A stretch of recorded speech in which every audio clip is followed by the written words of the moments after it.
Le seul calendrier de l'avant qui t'aide à maîtriser ton argent avant qu'il te maîtrise, jour 11. Aujourd'hui, on clarifie un sujet nécessaire, la différence entre fraude fiscale et optimisation fiscale. Hier, on a parlé d'un vrai risque, celui de la dépendance économique à ton travail.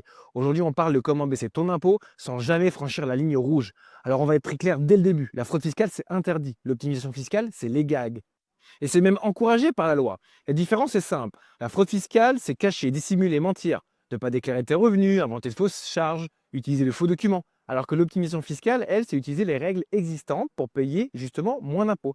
Soit parce que par exemple, tu veux connaître tes revenus imposables pour payer le juste montant de ton impôt, ou alors utiliser les dispositifs mis en place par l'État pour financer des sujets importants, comme par exemple financer ton épargne retraite, financer un patrimoine immobilier, ou même financer les dons aux œuvres d'intérêt public. Et tout ça avec l'aide de l'État, ok?